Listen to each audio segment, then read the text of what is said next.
अच्छा जी, आगे चलते हैं। 7वीं और 8वीं दोनों एक साथ है, जैसे 5वीं और 6वीं दोनों एक साथ थी, ऐसे 7वीं और 8वीं दोनों एक साथ है। वो क्या है? वो ये है कि सजदा करना और सजदे से सर भी उठाना। जैसे रुकू में मैंने बताया, रुकू में जाना अच्छे तरीके से, फिर रुकू से उठना भी है, खड़ा भी होना है सीधा, फिर जाके अल्लाह अकबर क्या के सजदे में जाना है। ऐसे ही सजदे में आप गए, अच्छे तरीके से सजदा किया। और आपको पता है सजदा 7 चीजों के ऊपर होगा। कितनी चीजों के ऊपर होगा? कौन बताएगा मुझे 7 चीजों के ऊपर होगा सजदा? अच्छा, उन्होंने प्यारे हाथ खड़ा किया। इस तरह क्या है कि आप जल्दी जहन में बैठ जाएगी बात, मैं ही बताता रहूंगा तो आपको समझ में नहीं आएगी। 2 हाथ, 2 टांग, 2 पाँव,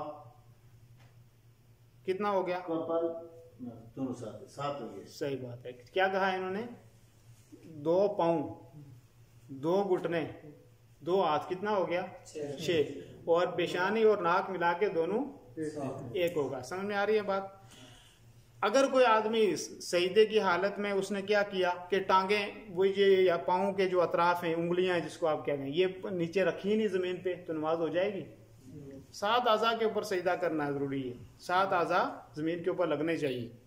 तो बाद दफा लोग क्या करते हैं कि टांगों, ये जो पाँव हैं, इनको ऊपर उठा के रखते हैं, तो ऐसी सूरत में उनकी नमाज दुरुस्त नहीं होगी। बात समझ में आ रही है?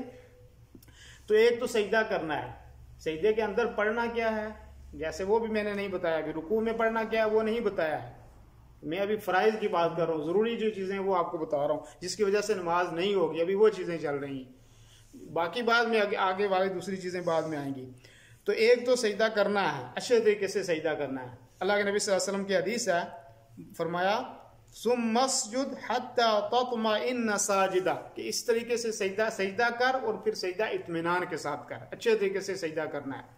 सजदे में ये भी अल्लाह के नबी सल्लल्लाहु अलैहि वसल्लम आया कि ये जो आप पाँव, ये इसको बोलते हैं कोहनियाँ और हाथ, ये जमीन के अंदर ऊपर ना बिछा लो, कुत्ते की तरह ना बिछा लो, जैसे कुत्ता ऐसे बैठता है। तो फरमाया ये सीने से भी अलग रखनी है, जमीन से भी अलग रखनी, जैसे कि मैंने एक दिन करके भी सजदा बताया था आपको इधर।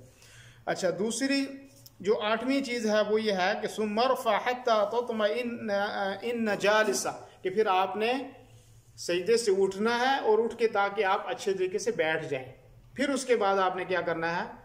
दूसरा सजदा करना है। ये भी मैं आपके करके बता दूं।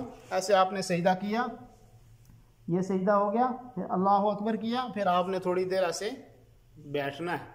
इसमें दुआ भी पढ़नी है, वो बाद में बताऊंगा।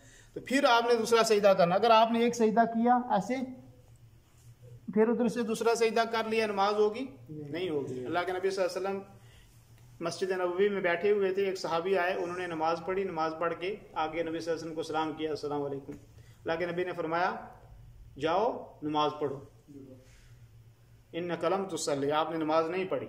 वो गए, फिर नमाज पढ़ी, फिर दोबारा आए, अल्लाह के नबी ने कहा जाओ नमाज पढ़ो, नमाज नहीं पढ़ी। फिर गए, नमाज पढ़े, फिर तीसरी दफा आए, आगे सलाम किया, नबी सल्लल्लाहु अलैहि वसल्लम कहा जाओ नमाज पढ़ो, आपने नमाज नहीं पढ़ी। अब उन्होंने कहा कि मुझे जो समझ में आती है मैंने वो पढ़ी। फिर अल्लाह के नबी सल्लल्लाहु अलैहि वसल्लम ने पढ़ के बताई कि ऐसे नमाज पढ़नी है, और फिर फरमाया भी कि सल्लु कमा रअयतुमूनी उसल्ली, कि नमाज ऐसे पढ़ो कि जैसे मुझे पढ़ते हुए देखते हो। बात समझ में आ रही है?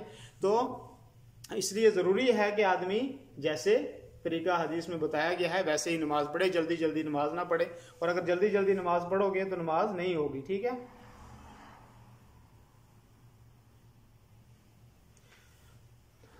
तो कितनी चीजें हो गई?